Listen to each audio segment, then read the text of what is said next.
Welcome back to the Juke. We are joined by our friend, the one and only Tyson. And I think that it would be an amazing team to add to the NFL. They want to be more international. Let's go Chihuahuas. Just the all-dog team. Yeah. Oh, who would our all-dog team? Mitch. What position would Tyson play? Tyson would probably be a cornerback. He's undersized and scrappy. He recovers well, doesn't take it personally, will always come back for more. And, obviously he talks smack all the time because look at that tongue. Yeah. Toughness, short area, quickness. I like it. Tyson's got it. Yeah. But, there is a team actually. It's like a AA baseball team. They are called the Chihuahuas. It's like really? Yeah. I didn't know that. That's awesome. Yeah. And there's also a Chihuahua cerveza. So we could have baseball, beer, and Tyson. Talking shade. Yeah.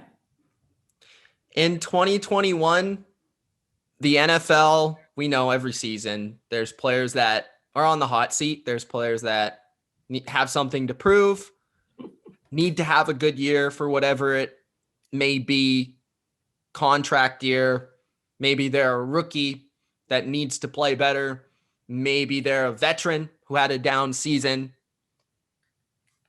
Who are the players to you? We'll start off with your number one pick. If you were to say okay, this guy, more than anyone else in the NFL, needs to have a big year, who would that be? Mitch, there are so many. There are. I mean, I was literally going through our list earlier and I was like, ooh, but I'm going to go downtown Antonio Brown right now. Oh, really? Okay. He has apparently, just because it's so messy, right? Like he, had the offer, things worked out with the Bucks, but then it came out today that he has yet to sign it. This coming right after it was announced that he was being sued by a mover for assault. And then Bruce Arians said it was actually because he had to pass the physical and had to get his knee scoped. To me, right. That seems like they're covering for him, and covering for themselves by saying, he has to pass a physical. I think that they're trying to see if he can get past this latest allegation, because with him, there's always something. So he has to prove himself before he can even get on the field. The rest of them, we're talking football wise. But for him, I'm always like, ooh, another hot mess, right? Like you can't scroll without a hot mess. Obviously, we don't know if the other hot mess, Deshaun Watson, will even make it to the field. But I think there's a lot of quarterbacks that have stuff to prove. I think we got to see it from your team, the Patriots. We got to see Cam. Yeah. Yeah. I mean, Cam would be probably my top pick. I like the Antonio Brown pick. Didn't really think about him just because, he won the Super Bowl last year. He's not really looked at as like a primary option, although he's Antonio Brown. Like it's one of the best receivers we've ever seen. But like his off the field obviously has questions. And we did hear about the knee thing earlier today. So we'll see really what that mess is all about at the end of the day. But I'm sure Tom Brady and Bruce Arians would like to have him back on the field as long as his head's okay. But as long, for Cam Newton, it's not about his head. It's about his play. And last year, I've always been a Cam guy. When he signed with the Patriots, he was the guy that I wanted them to sign after Brady left, actually. He made a video about it, I think in May or June. And I was pushing for it. So when it happened, I was really excited because I thought that he would come in there and give the Patriots a legitimate chance and give them a starter, even though the team wasn't as good, that could maybe bring them to the playoffs. Right. Obviously, he started off really well and they looked like a good team. He even looked like an MVP candidate the first month of the season there with the incredible performance in Seattle. Obviously, the way he started the season versus Miami. So Cam had some really ups and he had some downs. He played really well versus the Jets, the Texans. He had some downs. He played poorly versus the Niners and the Broncos and that national game versus the Rams, obviously. So there was games where a lot of people nitpicked and said, oh my, that guy, he's awful. Like he doesn't deserve to be a starter anymore. Everyone's been talking about it, the COVID situation, the lack of an offseason where he didn't really get to learn the offense. He felt like he was always behind. He even expressed it. So now Belichick, we've discussed it at length, dollar bill. He spent all the dough, all the money everywhere. Jonnu Smith, Hunter Henry, Nelson Aguilar, Kendrick Bourne, et cetera, on the offense, bringing Trent Brown back at right tackle. So they have a new and improved offense, and they're expecting Cam to bring that team to the playoffs and win this season. Yep. So he's got to do it. You know, there's no around him, right? Yep. And he never looked right after COVID to me. I mean, he just really didn't. And you know that it's a weird world, regardless, right? With what we're dealing with. But if all things had stayed the same on the Patriots, I think the expectations wouldn't be as high.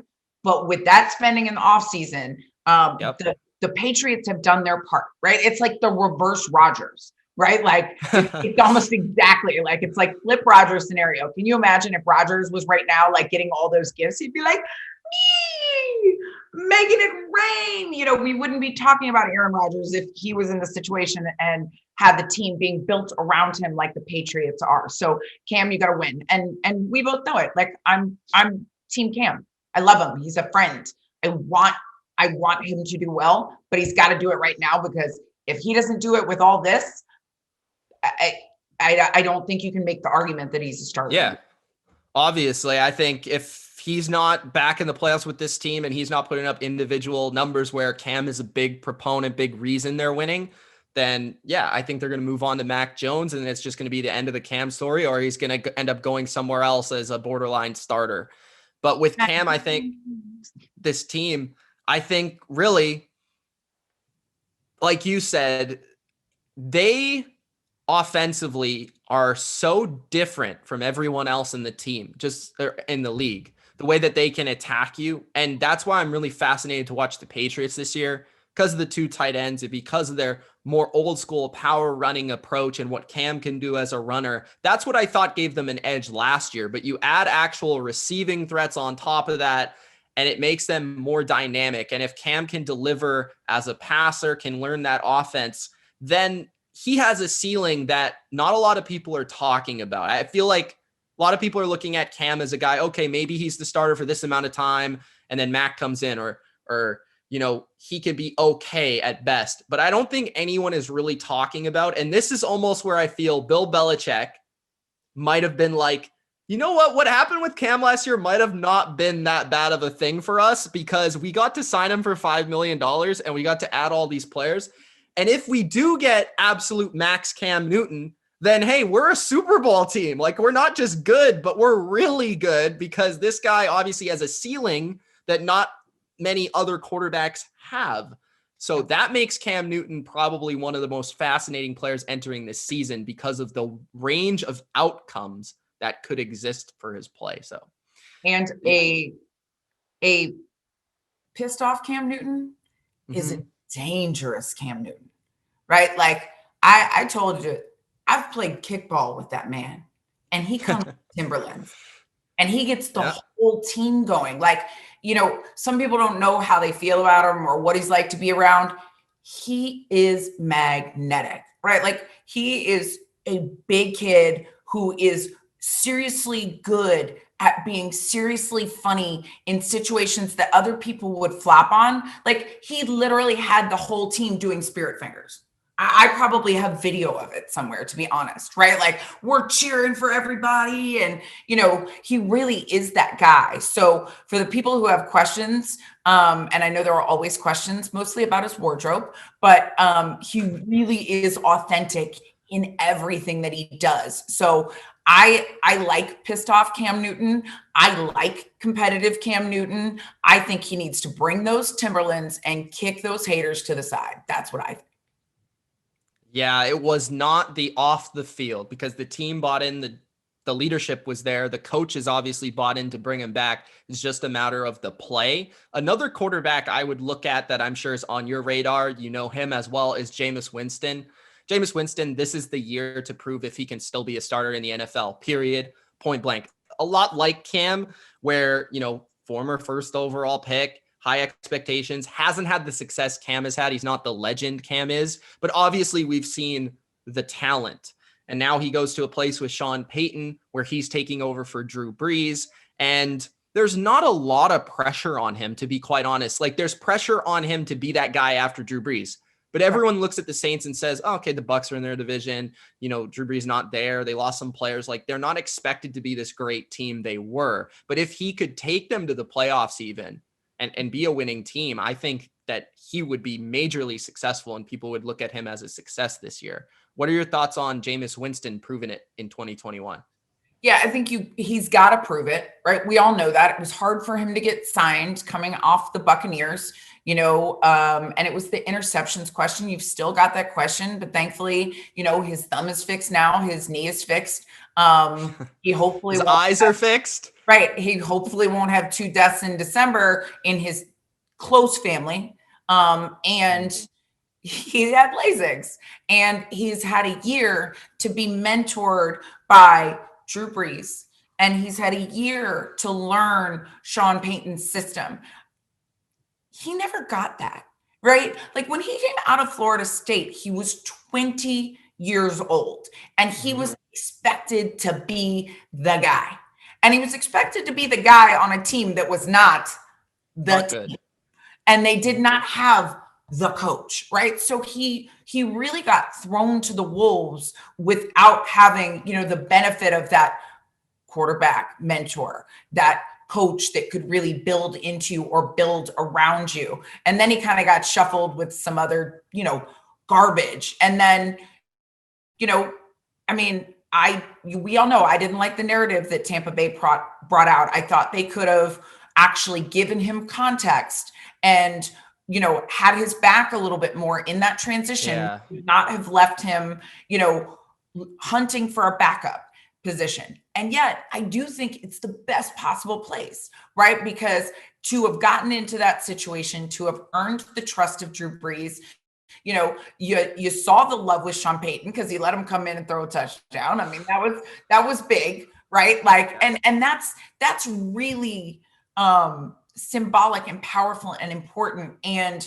I think it is truly my belief that, you know, Sean had already said Taysom would get the reins if something happened, right? And he's a guy that keeps his word, which is really hard to do a lot of the times in a place like the NFL, right? Like, you have a former Heisman Trophy winner sitting on your bench, but you still stick with what you said you were going to do. Sean Payton, I'm here for it, right? Like, I would run through a wall for you because I trust you, because you handled that situation the way you did with honesty and integrity. Even if I didn't like it, I got to respect it. And I also think that, you know, Sean didn't want to have, you know, get Teddied again and have another team scoop his guy that he basically brought in and proved that he could be good with. And then all of a sudden it's like, he gone. So nobody got to see Jameis. So nobody knows anything about Jameis Winston right now, other than the forgettable number of interceptions. And it's not forgettable. I remember it clearly. Well, I mean, yeah, and you're right. It's not saying like we but it's not. Yeah, I get what you're saying. Like, and you're exactly right. It was a bad choice of words, but it's like all they're thinking of right now is that and the potential upside, because you know what? He also that's the difference. For more yards, right? The difference to me between him, and you brought up Teddy, the difference between him and Teddy is I've seen the upside of Jameis Winston. Right. And as much as somebody may like Teddy, I know you like Teddy, I've never seen the upside of Teddy being even, like, you know, a top 10 quarterback. Like, if you were to tell me Jameis Winston was a top 10 quarterback next year, I would not be surprised whatsoever, because I've seen games where he is fantastic. You know, even in that season where he had the 30 and 30 for 30, you know, and the 5,000 yards, like he threw 5,000 yards. The team was terrible defensively. Like, they had a lot of issues. And like you said, I totally agree with that point. Like, I didn't think Bruce Arians handled that well. And a little bit of that trickled into the season with Tom Brady as well, where he was throwing even Tom Brady under the bus. So, Bruce Arians a great coach, but there were certain things with that situation, with the organization, that I didn't like how they handled that. And I didn't think everything was on Jameis. And I think, if maybe he would have played last year, like you said, like maybe he goes somewhere else and it's not as good of a situation. I think Jameis made the right decision sticking with one of the best offensive coaches of all time, in my opinion, and one of the best coaches in the game. So I think that was a great decision. And I hope he does well this year. He has the offensive line. He has a great receiver and Michael Thomas. He has a very good running back. So we'll see if he can do something in New Orleans, but that's definitely a guy that has something to prove. There's another number 1 overall pick that has something to prove, not to me in terms of his talent and in terms of how great of a player he's been, but to everybody else, to finally put the haters to rest, to say, you know what? I'm not the reason that this team lost. Matthew Stafford in LA, okay, is a number 1 overall pick who to me has been the most criminally underrated quarterback of the last decade, because he's played for the Detroit Lions, who are so bad. I can't even begin to express how bad they are. But wait, what I want to know, Mitch? Yes. Can I get a pet lion and put him on the field? Because I want to do it. I don't know if the ownership bite kneecaps, but I'm gonna bite kneecaps and I'm gonna get a pet lion. Matthew Stafford has something to prove in terms of success as a team in the NFL. We've seen their success as an individual. We've seen him put up touchdowns and yards and even take teams to the playoffs, but the playoff success has not been there. Now he finally has a coach. He has a running game, which he's never had. He has a pretty good defense and he has some receivers to work with. So I'm just super pumped for Matthew Stafford. Yeah, it's a great point. Like I mean, unfortunately, because of the team that he's been on, he's been forgettable, right? Like, and this really is forgettable because nobody watches the Lions. That's right. I couldn't have told you really anything because I'd be like, man, it's the Lions. And I think the last time I really remember watching them was on Thanksgiving, and all I could say was "Stop lying!" Like, ugh. That was the game when I coined the phrase like "dry turkey." It was so terrible to watch. It was painful. It was bland. It was terrible. So yes, like, and now he's going to be bright lights, big city. I think it'll reinvigorate Sean McVay too. Like, I mean, he was over Goff. I was over Goff. I mean, Goff could have been golfing for all I'm concerned. Jen. Hmm. They were trying to start John Wolford over Jared Goff. Right, I know. Wolford. I'm sorry. I don't mean to, disrespect John Wolford. But if Jared Goff was that bad that they legitimately wanted to start John Wolford in the playoffs. Yeah, I forgot about that. But yes, they did. And, I mean, you have toughness questions about him, all this stuff. Like, And I try to give guys an upside, right? Like I really do. Having been in that business, it's hard. But him, to me, like if I was Sean McVay, I would be over it too, right? And sometimes that's why guys do so much better when they go elsewhere, because there's just too much that's gone on that you just can't shake it loose. And so hopefully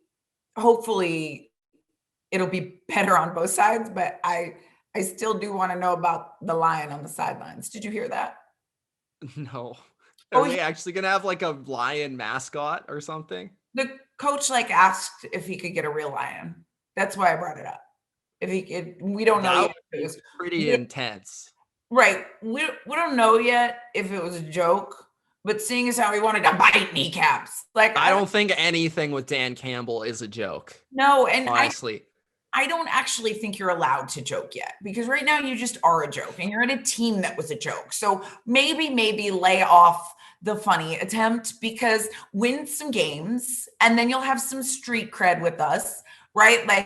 And then maybe they'll be not laughing to keep from crying, which right now is the narrative with the Detroit Lions. Literally, I was like, stop lying. Like, you say you play football, stop lying. You think you can win a game, stop lying, right? Everything about them was a lie. If you actually wanted football consumption, if you actually wanted to feel like you were getting a game. And so, no to him. No. Yeah. And Matthew Stafford, I saw a quote earlier. He said, "This is the first season in a while that I'm excited for," which is, it tells the story right there. Who's the next player on your list that you would say, "Ooh, this guy's got something to prove"? You have anyone off the top of the head? Yeah, I mean, I have a few. I have a very long list. And I think Okay. you're cheating off my homework earlier because literally you were like, I think this guy. And I was like, yep. Yeah. We're sharing the brain cell today. Well, I mean, there's some obvious we're ones. sharing right? the brain cell today, Mitch. We're right in sync. We're right here. But the next one I'm going to say is I got to see Dak. Oh, I like that one. I got to see Dak. And I really got to see Zeke too. Yeah. Because your O-line should be reinvigorated. So Zeke, Healthy. pull your shirt down, stop showing your belly, make sure you shave your beard, and let's actually play some football. Because you know what? Dak is going to need you. Dak is going to need you to carry the load and to justify the fact that we paid you before we paid him. Yeah, and that's still makes me mad. It still makes me mad that they paid him over Byron Jones, to be honest. Like I was considering how bad their defense was, like a corner would have been helpful. I don't know. Many things would have been helpful. I mean, I'm going to go with some of those problems on the Dallas defense being the actual coordinator. And I think they're in a much better place now from that position. But I have got to see Zeke really actually justify his reputation because I think he got paid prematurely. I've never been particularly all in on him. He's too erratic for me. There's too many, I never got past the belly shirt. Like, I think Zeke's always been a good player. Like I've never said he's like the best back in the league or anything. Maybe some people have gone there. I felt like the offensive line early in his career was, probably the best in football, which really helped him start strong. But I always felt like he was good, well-rounded, tough, physical, like that type of back.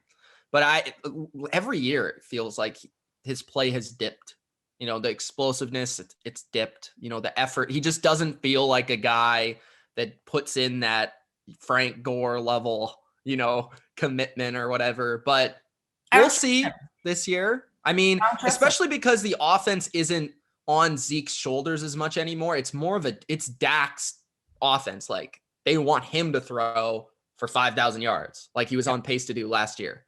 So, but we need Zeke to carry his load, right? Like when Dak was gone, Zeke was gone. Like there was no Zeke. Like, he might even lose his job too. I mean, Tony Pollard was outplaying him last year. Yeah. Zach, Zeke, like get a peek maybe like of the fact that you could like get caught by somebody on your own team, much less the defense. Like you're beating yourself. I don't trust you with that O-line back and with your quarterback, I think Dak will be physically better, but remember, there is still the mental side of that injury, which means you need your running back. Number one, you need to trust him and you need to know that he's going to be there. So Zeke needs to, especially early and often, establish himself, or I am further done. I'm going to say peekaboo to you and go on, take your belly shirt and go elsewhere. Go join Deshaun at the longest yard. You could fit right in. I don't know why. It just would work. Anyways. Well, there is the character in there that wears the belly. Yeah. Wasn't it? I'm not saying he belongs in jail. I'm just saying I really actually picture him as that character wearing the belly. It was literally a wardrobe thing. It's literally. Yeah, I think that's exactly what I was going for too. With Dak, though, I think Dak, he was on a trajectory last year where he was looking like a legitimate, like top 5 quarterback. Like the first 4 weeks, yes, they were losing games, but every loss was like to the Seahawks 42-38. Like it was like Dak slicing and dicing and just like looking elite, the best he's ever looked. So for that really to happen right as he's ascending to the best play he's ever had, it's going to be interesting to see if he can take off where he was, or if it's going to take some time to get back where he was, because that could ultimately tell a story of the new contract he's gotten. If he comes back right away and he's, this is the same Dak we saw last year, he's on that trajectory to really carry this team in the future, or he's just going to be, good, but not good enough to really fulfill that contract. So that's really a fascinating one, I think, for Cowboys fans, and a better defense from Dan Quinn would certainly help that cause as well. Come on, Dan Quinn. Come on. It really couldn't be worse, though. No, it honestly couldn't. Dan Quinn does not have much to prove, actually, while we're talking about who has stuff to prove. Who else do you see, Mitch? Who else is on your list? What's your cheat, Mitch? I think we're sticking with the quarterback trend here because the quarterbacks, I think, are real. Like, there's so many. Honestly, you could go down the list. It's probably half the league that has something to prove a quarterback. There's another one that I think is probably going to lose his job, and he might be on the outside looking in, is Jimmy Garoppolo. Jimmy Garoppolo, he's somebody that I think he might not even start week 1. If he does, good for him, and hopefully he can take advantage of it. I think they're going to win regardless of who the quarterback is, and they're going to be a good team regardless. But Jimmy Garoppolo has to prove first and foremost that he can stay healthy, because it seems like every single season, he's only really had one season, and he went to the Super Bowl where he was fully healthy, and the team around him was good, and they were successful. But I think he's a starting quarterback in the NFL, definitely. And I think he, as long as he can stay healthy, he should be given that opportunity. It's just like, I don't know if he's fragile or what it is, but it just feels like every single time the guy is given an opportunity, you just can't rely on him to be there for 16 games. Yeah, I'm not all in on Jimmy G. He doesn't line up for me. I think he's I think he's a fine quarterback. Like, I think, I'm not looking at him as a top 10 guy or a top, maybe even top 20, but I do think he's a fine quarterback that should have a job. And when he's healthy, he's good enough to get you to a Super Bowl on certain teams. So definitely so. Coach Laxer said, Zeke not in Cabo, we good. Hack into the boys to the NFC final game. And they have a defense. Yeah. Well, look, but he is right about that Cabo. That Cabo got him, and he came back, and it was not good. So I appreciate that. Coach Laxer wants to know about the Red Rifle, Mitch. The Red Rifle, Andy Dalton. I don't think I don't think he has anything to prove, because I don't think anyone has any expectation. Yeah. I think his career is kind of set in stone. Like, he's this guy that was a starter. He was average. He had some success, but he's never going to be looked at as one of the best quarterbacks in the league. I think his legacy is what it is at this point. Like, he could do awful and nobody would say anything different. He could do amazing. And, maybe people are like, yeah, he's just what he used to be. Maybe he's reinvigorated a little bit, but I don't really see him ultimately this team, the Bears, it's Justin Fields' show at the end of the day. Right. It's going to be Fields. I mean, it's also, Fields and Soldier Field, and we've already seen the narratives come out. Field, yeah. I mean, they have to do it. So Dalton is patchwork to me, right? Like, he may start a few games. He will allow them to see when Fields is ready. Again, I'm not a fan of putting quarterbacks in before they're ready. It's short-sighted in their career trajectory. We've lost too many quarterbacks that way. So Dalton is serviceable, right? Like, if you need to have him play 3 games, let him play 3 games. If you're still in doubt, have him play 6 games. I don't think the Chicago Bears are going to do a hill of nothing this year. So I don't feel pressure to say, we got to put in Fields right now because we're so close. We're not close. You're not. So just relax. Just take your time. Let Fields become the player that he can become. And don't you dare give him a terrible shot. Don't do it. Don't do it. You coaches that do that, it's really frustrating, especially when you don't have to, right? You don't have to. Andy Dalton will be fine. He is fine. This is the best I got for him is fine. And I think, I think I think they're over Jimmy G in San Fran. You don't move up Oh, that for far. sure. I'm just thinking about his future because I think he's 29 or 30. So like if he wants to be a starting quarterback in the NFL, whether that's in San Francisco or elsewhere, he's going to have to prove himself this year because this year is the turning point for him being a future starter or not. That's just the way I see it. There's another guy that I think Maybe he can go to turning point. Chicago too. Yeah, maybe, but I just think Fields is going to be their guy. Look, I mean, I just meant that because they seem to like collect quarterbacks that don't they really do. make a Nick lot of sense. Foles, Andy So Dalton. yeah, so I'm just like, maybe Jimmy G can go there too. Maybe we'll just have a QB party. Maybe. QB party. There's two quarterbacks, young quarterbacks that I'm looking at this year, and they're both in the East. There's one in the AFC East. There's one in the NFC East that I see big turning points. One is Tua in Miami, although it's still early, and the other one a little bit deeper into their career, but Daniel Jones with the Giants. Those two quarterbacks, Tua, I've never been very high on, and I've expressed that many times, but if he's going to be their guy, this is the year. They surrounded him with receivers. They added Will Fuller. They added Waddle in the draft. They, of course, have a good defense, a good Otto, coach. who did not look thrilled. No, Waddle, who was all about, the sunglass game Otto and was all like, that. God, I thought I finally got away from this dude. That's He's why like, that's why he had sunglasses on. I can't let them see my eyes because that's a good right. theory. I think he's also upset because he said that Mac Jones was better during the offseason. So maybe Tua's going to confront him about that. But Tua, I just think has so much to prove this year because people are already doubting him coming into this season, even though the media was building this guy up as, going to be the first overall pick until Joe Burrow came out of nowhere and surprised everybody. And then he had high expectations coming into last year, kind of disappointed those expectations. This year, all the pressure is on Tua.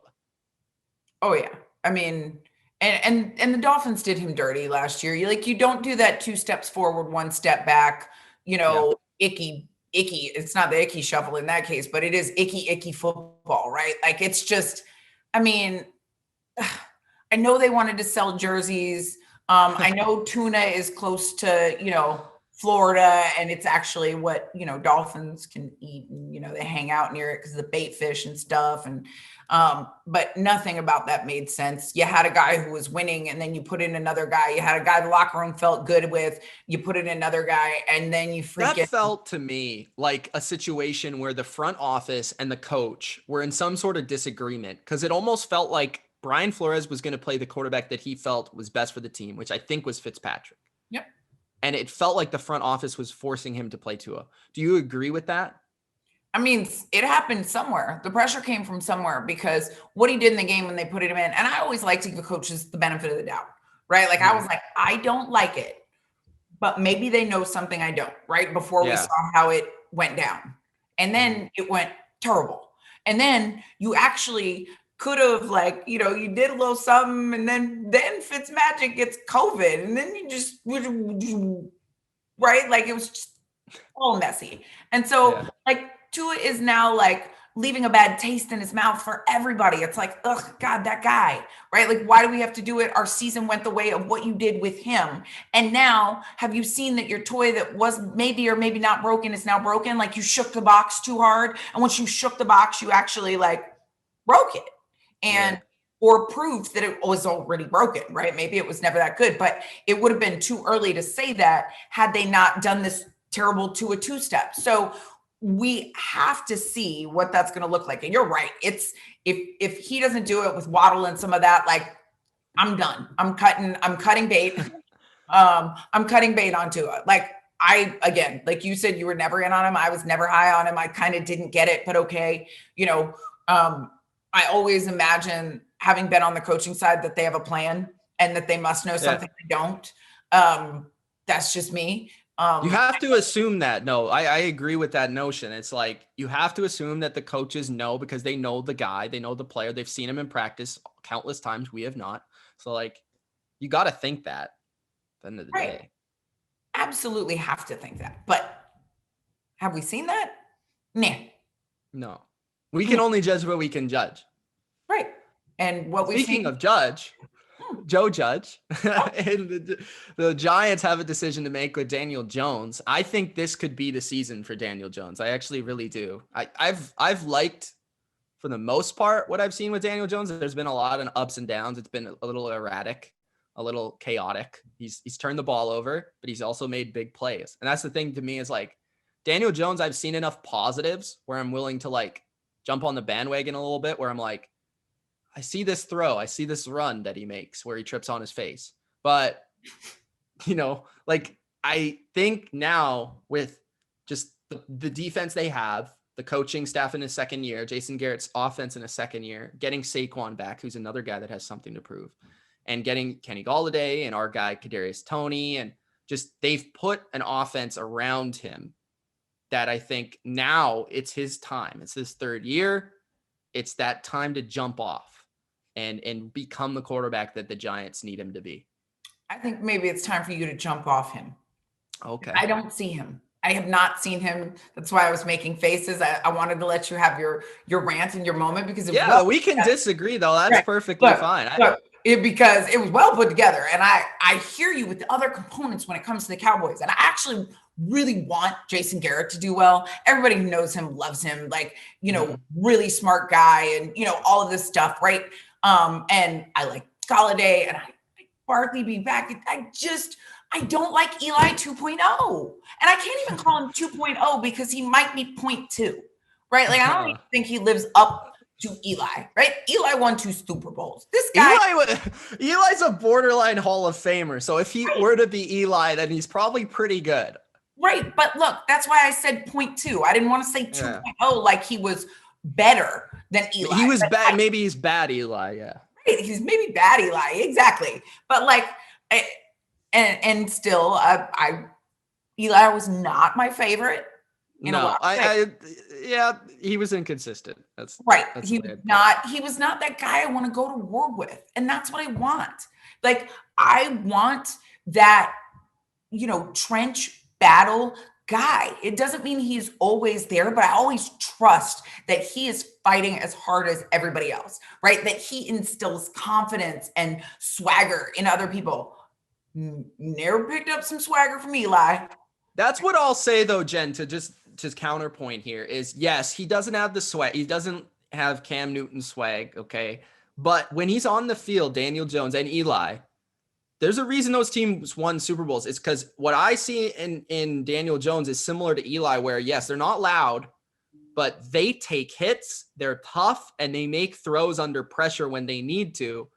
And I know it's early in his career. Eli struggled early in his career as well. Like, it took a little bit of time for him to get there. Like, I see the legitimate toughness almost to a fault with Daniel Jones, where he needs to start to decisions need to be quicker at times. Where that's almost like leading by example with that. But that's what you say about a quarterback. Can he make decisions under duress consistently? Right. We'll have to find out. I don't know. Right. He hasn't. Right. Well, he would have to really show me something to get my attention. Right. Okay. I mean, he really would, because I've been unmoved, unwavered. They made me call them the little Giants last year, because it was just like, you better give them some Alka-Seltzer, because other than that, I'm not fearful of them. This is the year. If the Giants want to make that jump, this is the year. Speaking another Giant, I think we should talk a little bit about Saquon, because when he was a rookie, this guy, to me, already the best running back in the league, like, just took over. I think he was the first running back ever to have, as a rookie, a combined 2,000 yards. So that's pretty impressive. And then the 2 seasons following, last year he had like a pretty good year, but he was banged up a bit. And then the year before, and the year after that, which was 2020, he got hurt in the second game, I think. So we really didn't see him at all. But he's already had some injured seasons where this was the next great running back by many, including myself. Like, I looked at him coming out of college, coming out of Penn State, like, this is the next guy. Right. So it's a big year just to stay healthy and to perform. Yeah. I would love to see him back to the guy he can be, because that's football, right? Like, that's like, you're like yeah, like, you're going to get it. You're going to, just like breaking ankles, breaking hearts. You're like, yes, okay, could literally open it up on people. And yet when you don't see it, it's tough, right? And so I don't know that it's make or break for him, other than the timing for running backs is generally, it's so much shorter, right? And they're expected to produce right away because we know they don't have the longevity because of the beating that they take. And that's what we're seeing with him right now, right? Like, it is a tough position. You are getting hit on every play, whether you're running the ball or you're blocking. I mean, nobody takes really more contact than the running back, and that extreme high-powered, high-speed contact. And, running like that is tough. And being that guy, especially being durable and being that guy, is really hard. So I hope that he is healthy. Now, I will say, I think we saw a lot of injuries early in the season last year, which was a definite, result of the COVID offseason, which was no offseason, right? It was, and for a position like that, especially the way he plays, that is really tough, right? Like, because you're not in football shape. And I know that you people can say that I'm in shape, I've been doing running drills. No, it is different running through people. And it's also different with the timing with your offensive line and being really in sync with them, so that, which guy, and, when you're going to be able to cut back on his hips, and those little subtle movements that you don't even necessarily realize that you have. But once you're like, oh yeah, this is how he does it, or he's going to match up against this guy, and you really get better together. And it takes reps for that timing to be done well, because running backs are expected to hit a hole that's not there yet, right? Like, it's not like they wait to hit the hole. If you wait to hit the hole, that means the linebacker's hitting you.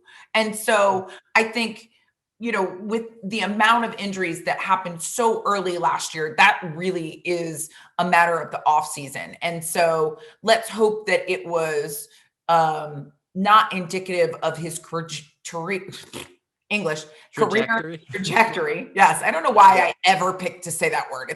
It's generally not going to avoid it. That's what I do. Yeah. His career path. But I hope it's not indicative of that, but it could be. And I think that's what we're going to see. Was it a bad offseason? I hope not. Freak accident, or, I hope not, because like he's my favorite guy at running back to watch, just because like he's one of the few, if not the only, where if they have the ball at the 20-yard line and they hand the ball off to him, he's going to go 80 yards. Like, there's not a lot of running backs in the NFL that like just you see the hole and it's like, okay, yeah, he's gone. Or like the jump cuts. I mean, just like, oh yeah, the jump cuts. Golly.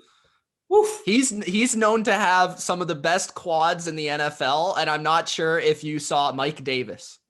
Did you see this picture of Mike Davis for the Atlanta Falcons? No, I didn't. I need to find this picture. Okay, I think I have it right here. So Bleacher Report said the Falcons running backs' quads are huge. Look at this guy. Oh yeah. I think they're swollen. Did somebody sting him? It looks like there's a full turkey in his thigh. And you know what? That is also really hard to tackle, because if you're trying to wrap up, like, like my arms would be like one leg, turkey leg. But just holding on. Yeah, but when we say put their legs together, I mean, and that's literally the job. My arms wrapping up those legs, that's a mismatch. That's tough.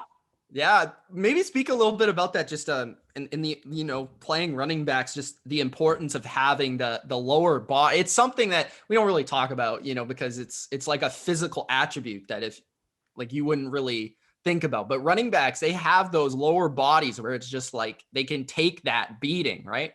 Yes. And so, they have to have the musculature and the change of direction, which is a lot of the times where you see that thick development and that sinewy tenure, because they have to develop not just straight line speed, but, the ability to change direction completely right? Yeah. You don't see that with wide receivers, right? Like they may have to cut, but they're not having to jump like through a line. Plus the way that they run is also not upright. It's down basically in that squat position. You have to be able to power through contact, and so being thick like that, also just even the physical thickness, not only does it help you with the running and the power that you need, but literally, as I was saying, with a tackler, to do a good form tackle, which a guy like that is really hard to bring down, right? If you hit them upright, what do we see all the time? You bounce off like bing. That's not going to work, right? So what you're taught is, put their legs together, right? Like that's why you're supposed to wrap up. Though some people forget that. But the only way you're going to stop a guy like that is if you literally put his legs together. Now, with those massive legs, that's a tough matchup, right? Like there are going to be, and you're going to try, but you may be like, he did have behind Derrick Henry, the second most broken tackles in the NFL last year. Very underrated player. That's why. And the broken tackles are power running and the ability to, it's run through. It's also the height that you're running with, right? Like, so nice and low, you'll see that they have a lot of knee bend, which puts more power into the contact and allows them to think almost like squat thrust through or lunge through, as opposed to straight line speed that you see more in a wide receiver, that they don't have that now. And that's not all of them, because some of them still run like that, especially into contact. You'll see them lower into contact, but it's just, that is their predominant thing, and that they have to go through traffic like that. And so getting lower like that, also, you always hear low man wins, right? So if I am a running back and I can run low like that, it's even harder for the defender to be able to get low enough to tackle me and use his body, right, to drive through. That's when you also see a lot more of that dive or reaching for a guy like that, a reach tackle. You might as well just leave your shoulder like 30 yards back. But diving through a guy like that, he's often going to be able to power through it, where a more straight line runner will likely not. So it's really hard to tackle. And that's when you have to explode up and through. So the trick is the hip drive, explode up and through and wrap through, so that hopefully you can get enough knockback so that they can't power step through you. Does that make sense? And that's why they say low man wins, because if the running back is lower than the tackler, the running back will likely beat the tackler on contact. If the tackler can get lower and almost get on the underside and get enough knockback to get that, just the step to hesitate, then they'll probably make the tackle. And I think that's often the thing that we see with older backs, is like when that starts to go, that ability to, grind and get low like that, that's when you start to see that running back regress and not be the same player that they used to be. So we're going to take a break here. After the break, we are going to give very, very, very, very, very early Super Bowl predictions. I know our producer, Matt, wanted to hear our takes. So we're going to give very early Super Bowl possibilities and talk it out. Let's talk it out. Joined by Jen Welter, our final segment of the show. We are going to give you our very, very early Super Bowl predictions. And not just Super Bowl predictions, like one matchup. I actually want to give you like a couple different matchups potentially that could happen, or just like the teams that I could see maybe making the big game. Okay. So maybe there'll be a couple hot takes in here, Jen, but I want to hear your reaction. You've got the Matt Patricia pencil there, or I know I am. I'm going rocket scientist for you. I'm glad you picked up what I was putting down. I like that about you, man. Yeah, got it. Yeah. So the first one, I think we'll just start with the obvious. So the obvious is a rematch of last year, because this doesn't almost ever happen. I don't think it's happened since like the 70s, maybe, or maybe the 90s, but I don't remember. So the Chiefs, the Bucks, they're the two favorites for the Super Bowl right now in Vegas. And Vegas knows, as I always say, Jen. So Chiefs, Bucks could very well happen. We saw the Bucks bring everyone back. We saw them even add Giovanni Bernard, who LeVar Arrington says is not going to be a factor, but I think he will be, because Tom Brady, like James White, and Gio is basically the same type of player. And we saw everyone come back, the continuity building, an actual training camp for Tom Brady, who apparently didn't know the offense, halfway through the year. They had to work on that and work the kinks out. And then we saw Tom Brady really up his game the last half of the season. Then you have the Chiefs. They rebuilt their offensive line. They have Orlando Brown now protecting Patrick Mahomes. Defense is about the same. They didn't lose too many players. They lost, a Sammy Watkins here, a couple players, but nothing too crazy, like where it's just fundamental to their team. So that's the first matchup. What do you think of that possibility? Can Tom Brady stay healthy? He's old. We don't know. Can he? I mean, he's every day he's out there and doing what he's doing. He's defying the odds, right? And so that's not knocking him in any way, shape, or form. But do you have anybody else that can TB12 it? Do you have anybody who can even patchwork it? I don't know, right? Like we don't on the Bucks. Yeah. Well, you can say the same thing about the Chiefs. I mean, if Mahomes gets hurt, are you putting Chad Henne out there again? I'm putting Chad Henne out before I do with the Bucks. What about blame the Magic Man Gabbert? Who's that? That's my guy, the Magic Man. Right. He's the backup. Well, they also did draft the second-round rookie, Kyle Trask. It's true. It's true. But they don't have a solution for quarterback, and he is older. So to me, the magic of TB lies with TB, right? Like, and it is TB and it is TBD, but TBD is solid. But if you take Tom Brady out of that equation. Yeah, I mean, okay, like if you take Aaron Rodgers off the pack, if you take, Josh Allen off the Bills, like obviously they're not going to make Super Bowl. Are closer in terms of, and it's really because of Tom Brady's age, right? Like, and I get it. He is a beast and he outperformed what everybody thought he would do last year.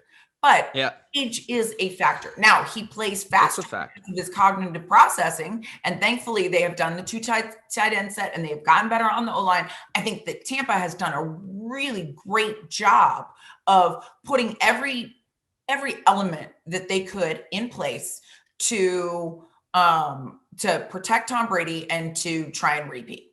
I'm just trying to say, how does it not play out the same way? Obviously. And it's really through him, right? Because any of the other places, you do have some pretty good backups and you do have some different, options. It's either that or Antonio Brown, starts assaulting his own teammates. I don't know, because it was just the moving truck company. But could happen. So, and then, I mean, Kansas City's not that much different, right? Except for the O-line, but we didn't need them to be that much different. Now, is there that magic to take it out? It's still a matchup I'd like to see today. I'd like to see it today, tomorrow, every day, as long as you keep those magic components in place, right? The second Mahomes goes out, I'm not really that interesting. I'm not really that interested. The second Tom Brady goes out, I'm not really that interested. I don't really believe, I'm not through and through sold. So it's kind of. And Jen, to be honest, I think that again, with the Vegas thing, Vegas has the Chiefs favored, right? Over the Bucks. Yeah. And the Bucks just destroyed them in Super Bowl. The reason is because of the youth of the quarterback. That is the reason. It's not because the Bucks are a worse team. They're, in fact, I think they're the team that I look at in many years where I say, if there's a team to repeat, it might be them because of the ways they can beat you. You go down the list, they can beat you in so many ways. I mean, you want them to win on defense. They want to win running the ball, passing the tight end, pass the receivers, whatever it is, like they can beat you doing so many things. The Chiefs, they're more one-dimensional, but they have the 2 years back-to-back to the Super Bowls. They have Andy Reid. They have Patrick Mahomes. They have key ingredients, Tyreek Hill, Travis Kelce. The thing is with the Chiefs, to me, is like, can they make it back 3 years in a row? Like, that's tough. I don't know. Well, every year you say it's a new year, but it's not, right? Like every year we start fresh, coach speak, start fresh. It's like, when we say like it's 0 to 0, it's not. It's never to 0 to 0. And there's always expectations. And the truth is that part of the reason why it's so hard is because you're a target and everybody wants to beat the bully on the block.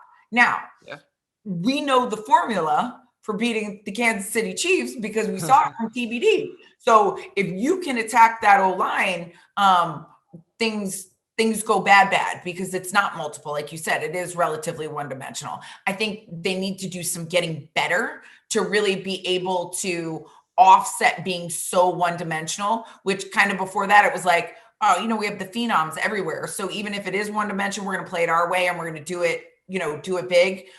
So I need to see them, shake things up a little bit. But I mean, the Bucks are they're built to be bullies, right? They have the potential of really creating a dynasty. And I think it's exciting. It does hinder on Tom Brady, though. Like, how long is Tom Brady going to be Tom Brady? That's been a question for many years, and we will never know until it just happens, honestly. Right. Or I'm not willing to doubt him. I'm done. Right? His wife finally says, I'm done with this. Yes. Right? Who knows? Yeah. But she seems pretty supportive. So I don't think we're at that point yet. And he got her down to Florida. I think he might have had that problem if it was in New England much longer, though. She seems to appreciate the warm weather. Who doesn't? Yeah, I would too. But you go to the championship weekends where you had the Packers and the Bills. Those teams obviously stand out as teams that could take the next step. Now, we don't know about the Packers in terms of that whole situation. And because of that situation, whether Aaron Rodgers plays or not, I honestly feel like it's kind of unrealistic to pick the Packers to win the Super Bowl because I just feel like there's way too much tension within that building. And I've said it before, I believe during the offseason on this show, they had so many things go right and they still didn't win the Super Bowl. They had one of the best corners, one of the best running backs, one of the best receivers, one of the best left tackles. You go down the list of all the things that played at their maximum level. They had the best quarterback in the league, MVP. Are those things going to be able to happen again? It's just very hard, especially when you don't really improve your team.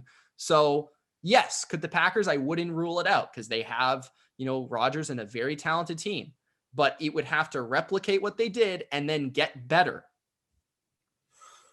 I don't think you're going to see Green Bay back there. I think it's unfortunate, but I think that there's too much chaos, right? And unless they all of a sudden kumbaya, chaos breeds discontent. It breeds apathy. It breeds, I got to take care of me. And that's not what wins a Super Bowl, right? What you saw come to Tampa was not just a quarterback, but it was somebody who in preparation and in the way he is about the game, he makes everyone around him better. He makes everybody want to be better. He's the hardest worker. He's the first one in, the last one out. He is that guy, and he's attracting talent that wants to play with him. Who right now wants to throw in their cards with Aaron Rodgers because you don't know what the heck he's going to do? Oh, he might retire. Oh, he's not making enough money. Oh, you didn't give me enough weapons. Oh, I want the GM fired. Oh, I already got the coach fired. That's not the guy that I want to snuggle up to and say we're in this together. He doesn't. If all else, if all other things are equal, and I know some people are like, show me the money, I'm a star. There's a reason. There's a reason why they've been close, but not there. And it can't always be everybody else's problem. Aaron, put your big boy panties on and either get in where you fit in with this team and say, we're going to go to a freaking Super Bowl and I'm going to put it on my back, or get out. But don't keep talking about it. If you want to go host Jeopardy, go host Jeopardy. Right? But don't put your entire franchise in jeopardy because you're just pitching a fit at all times. If you're pitching a fit, then you may not be a fit. So get your fit somewhere else or go to Jeopardy. Jen, I don't know if you saw, but I was giving you a hand for that rant because it was pretty good. Very good. All right. The Buffalo Bills, they were close, but still a little far away from getting to the Super Bowl. So they obviously have to deal with some great competition within the division itself, with the improved Patriots and the Dolphins, as we've discussed. The Bills, they are also a team that have stayed rather stagnant in terms of their roster construction, who they have on their team. So it would have to be improvement from areas where they were not so good last year. Right. We know what we're getting from Josh Allen in the passing game, which basically carried them to the AFC Championship. Right. But when it comes to the rest of the team, are we getting a run game this year? Are we getting a better defense? Which was surprising about their team last year because Sean McDermott's always kind of had a good defense. And last year, the reason they went to the AFC Championship was not because of the defense. It was the exact opposite. So could you see the Bills maybe making those small improvements to getting over the Chiefs? I think it's going to be hard for them to beat the Chiefs. I do. Yeah. But here's the thing I like about the Bills. They have literally been building, right? And they have been putting components in place for a while. It's like they got quietly good, right? Like before this year, I'd have been like, meh, is it the Bills versus the Lions? Right? Like, get out the building. You're so lying, right? You're like, lying. Huh? You're lying. Yeah, exactly. Like I would have never looked to them to be one of those formidable teams, but they have been putting things in place, which means they have had a plan and they're executing the plan. And it has been consistent. So to me, what that says is that they think that they're getting better because they're getting better together. So that cohesion and that, really getting to know each other and maximizing the guys in the building. And I think that some of that loyalty and consistency, you will see elevate them. But the Chiefs are going to be hard to beat. I think almost the Chiefs could beat themselves, right? Because you have that much. Well, just think about it. It's true. It's true. I mean, and again, just like the going to the Super Bowl 3 times in a row, it's just like, it just never really happens because things happen. I mean, that team is fire and ice to me. And I think that's really what it is. Like the Kansas City Chiefs are combustible, right? You have electric personas. There's probably not a bigger personality team in the National Football League than the Kansas City Chiefs. I mean, you got Tyreek Hill, right? You got Mahomes, you got Matthews, right? Like you have these big electric personalities, and they can light it up. But if they turn on each other for some reason, I think that really the only way they could spontaneously combust is if something happens there. I don't think it's necessarily somebody else beating them as much as it is them beating themselves, right? Which, having no tackles, they beat themselves. Now, granted, they got TBD to D, but, I think those personalities could come into it, where I think the Bills are literally like one building block in front of the other. I think they're working on depth. I think they're working on cohesion. They're kind of like that steady Eddie right now. I don't know if it's enough, but I do like them to be consistent and, like that pit bull who's just not going to give up, right? Like you may not be the biggest dog, you may not be the loudest, but you're like, yeah. So there's a couple questions I think we need to answer. Is the first one is in the NFC. We kind of dismissed the Packers a little bit. So if we're dismissing the Packers, who is the challenger for the Bucs? I think that's the first question. And the second question I'm going to say is like, who's that surprise team that you think could make it to the Super Bowl? And then we'll end with maybe a prediction. So let's start with that first one. NFC wise. Well, I really want to take down the Bucs. I'm just going to say who do I really want to see? I'm going to start there and I'll kind of throw it. Because when you asked me for this originally, I tried to think of two teams that could have really flipped the switch. I like my Cardinals. Okay. Cardinals have done some work.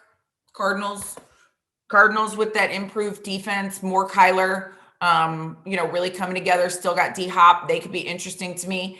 And then I think you're right about the Rams. That's my team. If anyone's gonna beat the Bucs, right. This is a hot take. It's gonna be the Rams, and the reason is they beat them last year. Yep.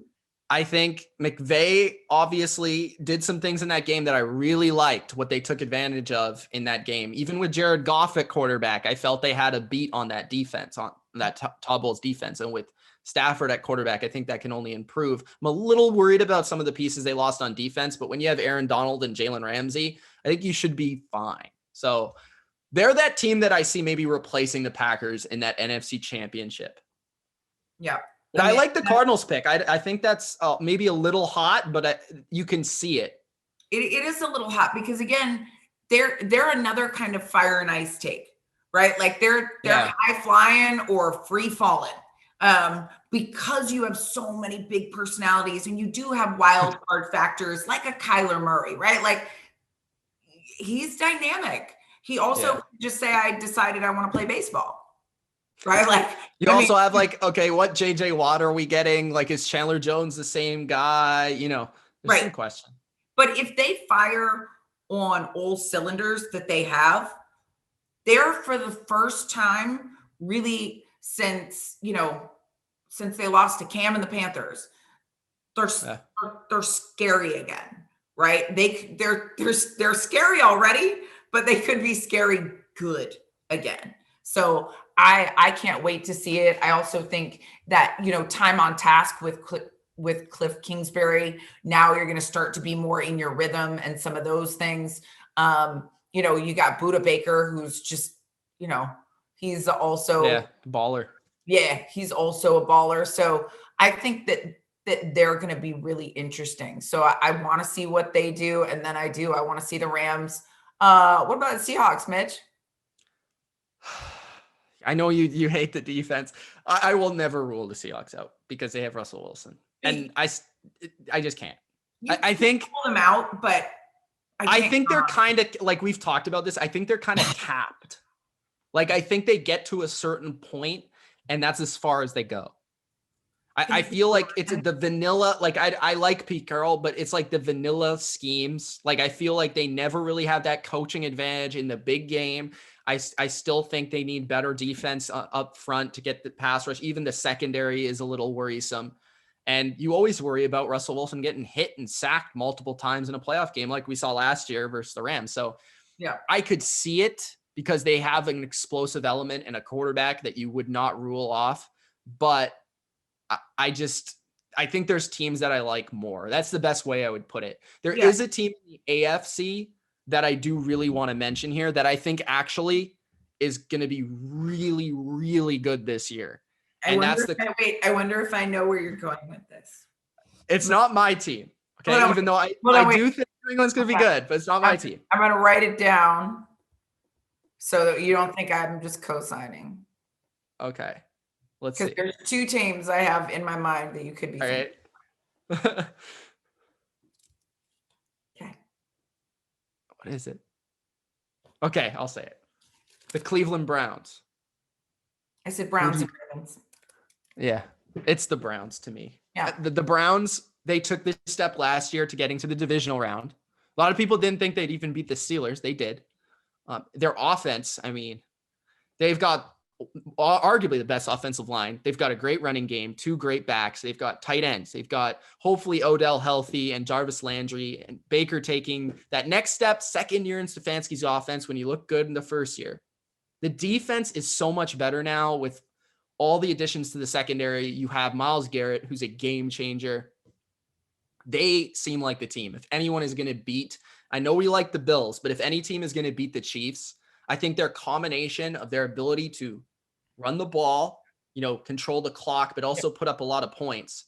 And then defensively with the players they now have to cover the Chiefs, and they obviously have a couple pass rushers, they can play defense. So I think the Browns, it might be their year, man. I really do. I think it could be. Let's hope for that to happen, that Clowney's not clowning, right? Like, because Clowney's a wild card. I mean, if they get really, I'm not even counting like Clowney being really good, like just average. I'm not counting him, but if he can finally be the guy that everybody has wanted him to be, like I know me as a D-line person, I'm like, where is this guy? Like he's had moments of it for sure. He's flashed. That's all you can say though. But you put him with Miles. Oh. I mean, now you're cooking with fire. You are right. The Browns, to me, as much as I make fun of Baker Mayfield, just because it's fun, like it's not malicious. Like I do think he's phoning home with, maybe he can call in some favors from the aliens, but I do think he's, at home with ET pitching in the Reese's commercial. But I am a fan of trench warfare. And when you look at not only their defensive line that we just talked about, when you look at their offensive line, like they're bullies. Like they're like, come on. And you got a truck in Nick Chubb just running downhill. I mean, how'd you get that last name? Come on. You were destined to run like that. Come on, Chubb. Come on, Chubb. I mean, he like big baby, right? Like, bah, bah, bah.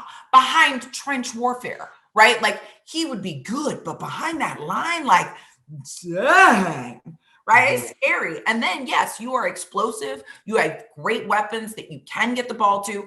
Thankfully, you learned that you didn't have to be, and I hate to say that for anybody's injury, but thankfully, the injury to OBJ made them have to use some of their other tools in the toolbox. Now, if you can get him back. That's the thing to me, Jen. I think that is the ultimate wild card of maybe the entire AFC. If Baker and Odell can click, then we are very much in a discussion about the Browns being very, very good. And it doesn't have to be like, because of the way they play, it doesn't have to be like a volume thing. It's more of a explosive thing that we're looking for here. Well, what we need, what they have the capacity to do is what San Francisco was doing to people for a while, right? Mm-hmm. Like with that,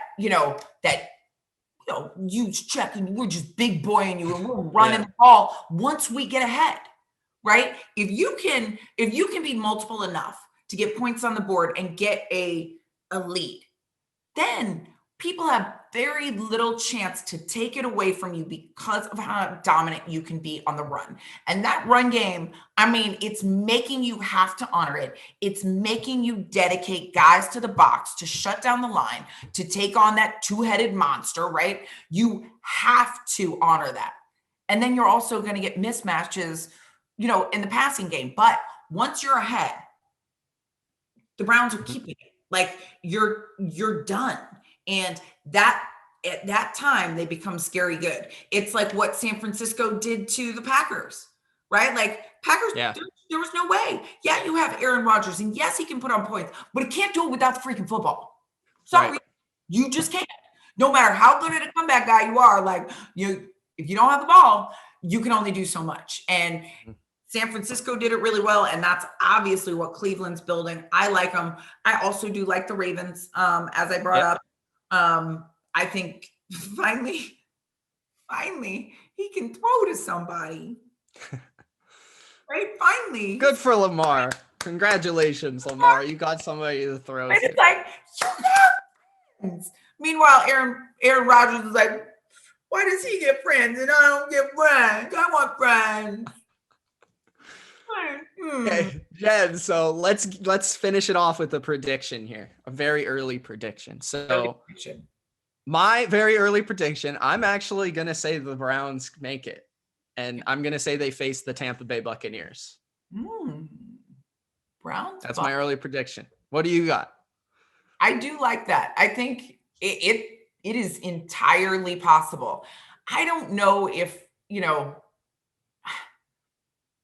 I'd love to. You don't know if Tom's going to make it. Right. I don't know if he's going to be healthy. That's my big wild card, but it's hard to repeat. I get it. It is. But then what are you looking at, right? Like, do you think the Rams could make it?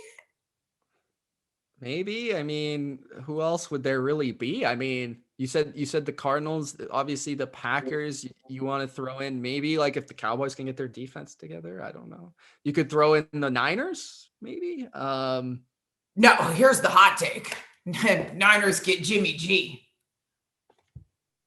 Jimmy G just goes off? Or no, sorry. They get Aaron Rodgers. They steal him okay. Well, yeah, that's something totally that throws a wrench into everything because I think if they get Aaron Rodgers and plug him into that, they could be a problem. Yeah, for sure. And that would be a really interesting Super Bowl. Think about what we just talked about with the run pass. It really would almost be a race to get the lead because whoever got the lead could keep Browns, Niners. Yeah, Browns, Niners would be like. That'd be a little old school football. It would be a really old school football game. I think it would be good though. Yeah. Do you have an official prediction, or are you just going to chicken out? You know what? Obviously, we can change. We still have the whole offseason. Well, I just want to know what the quarterback situation is going to be. San Francisco, make it easier. But let's say it's Trey Lance by the end of the year. No, I don't think a rookie's going to take it. Not over these teams. That's why I can't really say they are going to make it. Yeah. Yeah. I don't think NFC's tough. Outside of Tampa, it's like, okay, are you going to go all in on the Rams, or like Seahawks are going to finally push through, or like Cardinals? Going to go Cardinals? Seahawks I can cross right off the list. Okay, cross them right off. Not next crossed off the list. They might be the worst. Vikings, maybe? I don't know. No, the Vikings aren't going to do it. Okay. It's going to either be, if you can put Aaron Rodgers in San Francisco, that's definitely a possibility. But outside of that, it could be the Cardinals, but I don't think the Cardinals. I like it. Hot takes. Yeah. I don't know if they have enough to beat the Bucs though, but they're my second pick. So I'm going to go. Why not? I'm going to go Cardinals. Cardinals Browns or Cardinals Chiefs? I'm going to go Cardinals Browns. Oh, okay. You know why? That's a hot take bowl. It is a hot take, but that's Bruce Arians' old team. So old rivalry, die hard. Or we even forgot about New Orleans. Jameis time. Jameis would be the ultimate revenge. Go back into his old house and knock him out the Super Bowl. Come on, man. Yeah, that's crazy. That defense is pretty fierce too. I saw, unfortunately, the last time I saw Jameis play against the Saints when I was there, I saw him get sacked like 5 times. Yeah. By that defense. Now that would be a freaking we'd have a documentary. A whole documentary, Jameis's Revenge. All right. Well, let us know in the comment section what your early Super Bowl prediction is. Don't forget to Coach Laxter says Rams Chiefs. Coach Laxter says Rams Chiefs. That would be a very good game. That would be a very good game. Can we get all of these games to play out virtually? Yeah, let's just simulate it on Madden and see which one is the best, and then we'll go with that one. All right. Follow us on all platforms. Instagram, Twitter. Of course, follow us on Twitch. And subscribe on YouTube. Yes. All right. Make sure you follow both myself and Mitch, because he does some amazing stuff with Believe as well, right? And we have Matt in back. Don't forget our super producer, Matthew. He takes great care of us. And, you guys can find us, but that way you'll always know. One of us will let you know what's going on. And there's so much good cross content that you want to make sure you get it all. So Mitch puts up all of the Juke clips, by the way, on his YouTube, which he has some great stuff on. So don't sleep on Mitch. Y'all may know this name, but there's a reason why we work so well together. And he is it's a lot of fun. Partner in crime.